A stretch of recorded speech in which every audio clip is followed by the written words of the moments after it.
Time now for sports on 104.7 The Cave. Here's Ned Reynolds.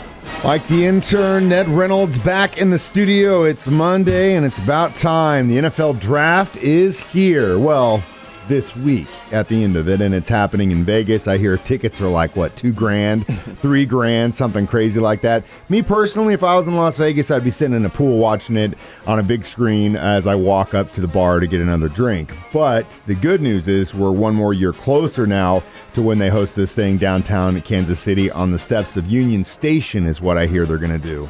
But you excited as I am, Ned? I think it's a big deal for Kansas City, no question about that. The following year, it's in Detroit. It'll be a really big deal for them. What I find interesting is that Kansas City is going to hold theirs downtown in an area that is pretty popular with the young folks in Kansas City, and that's what it's all about. Now, Vegas has decided they're going to hold theirs in Allegiant Stadium. And it strikes me as being a little bit unusual because the Strip, I would think, would be a great gathering place, but maybe not. Maybe those casinos think, hey, that's going to take away from our business a little bit, so maybe we better shift gears. But whatever, it will be held at Allegiant Stadium, starts on Thursday with one round. This is one round that takes 3 hours to do. No thank you, television. Then on Friday, they have 2 more rounds, and then the rest of it is on Saturday. 7 rounds, of course, in the NFL draft.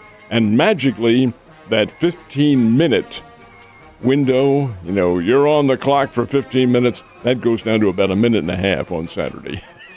It's a strange deal, believe me. It is, but you know what? Props to the NFL for getting it done, man. I mean, they're a marketing machine. They're more talked about most times in their offseason than sports actually going on in their own season. So there's a lot of hype. There's a lot of excitement in the Kansas City Chiefs kingdom, and I am very excited to see who they're going to go for in the first round. I really think Veach is going to try his best to trade up, but we will see, and we will. I'll be excited this weekend, man. It's awesome. We'll see what happens. It'll be interesting because the Chiefs do have a really serious level of drafting here. They have picks number 29 and 30. That may change. They may trade up to get some people, but they need to get edge rushers and defensive backs. And if they don't go for them in the early rounds, especially the first and second round, I think, in my opinion, making a mistake, but we'll see. I am 110% with you on that one. I think that they should go D if they can in the first couple rounds because those players are turnkey and they got to address those issues, especially with the question mark behind Ingram coming back. And what's going to happen with Tyrann? Hell, he could be in red and gold next year. Well, it's possible, yes. But with the others, Ingram and Matthew, their teams are probably waiting to see what happens in the draft before making big offers to them. I doubt that anything happens this week. It'd be most unusual if it did prior to the draft. But after the draft, wait and see because that's when the lucrative offers may be forthcoming. Right now, obviously, that has not happened. Well, like I said, I don't think those guys are really listening to us or care about our opinions, but we can at least throw them in that direction. Let's switch gears here. College baseball, Missouri State Bears, how'd they do this weekend? Got their mojo back. Awesome. That's great to hear. Played in Valparaiso now. Admittedly, Valparaiso is not one of the stronger teams in the Valley, but the Bears take 3 straight from them. That's sweep the series, 3 straight. They're the Bears' first 3 wins in the Valley this year. They're now 3-6. Dakota Katowski, who is one of the nation's leading home run hitters, had 4 more this weekend, giving him 18 on the year. So the Bears do get those 3 wins. Now, they have some very tough assignments forthcoming. Illinois State is one of them. Southern Illinois will be another. Indiana State is the leader in the Missouri Valley Conference, and the Bears have to go to Terre Haute to play them next week. First things first, Missouri Tigers come back here to play tomorrow night at Hammons Field. What's a non-conference game, but it has an emotional effect to it. The Bears lost 6-5 to Mizzou last week up in Columbia. Love to pay them back. Tomorrow night, hey, might be a very interesting game. It's going to be a lot of fun, and hey, at least the Bears got their mojo back. That's what I'm talking about. Yeah, Drury did not. Yeah. Drury played Lindenwood up in St. Louis and lost 3 out of the 4 games. 4-game series in the Great Lakes Valley Conference. Lindenwood took 3 out of the 4, the first 3, and then Drury won the second game on Saturday to get out of there with 1 win. That helps, but Drury is still 29-12 on the year, and that's a pretty good year. They're nationally ranked. Big time, and they got the bats. All right, speaking of bats, I know you're a big boxing guy. That Fury matchup this weekend, man. Yowzas. Yeah, this is Tyson Fury, who's the reigning world heavyweight champion. Now, he's not a cut athlete, folks, when you see him, and anybody who has seen him knows that. He is huge. He's about 260, and a lot of it's in the midsection. But the guy can fight. He's also 6'9", and that makes a big difference. Took on a guy named Dylan White. He was the opponent this weekend. Both Brits. And they fought before, get this, in Wembley Stadium outside, 94,000. 94,000 showed up to watch this. Tyson Fury is a folk hero in Great Britain. He wins the fight on a sixth-round knockout, uppercut, sent White to the canvas, and it's really a technical knockout. But he gets the win, Tyson Fury does.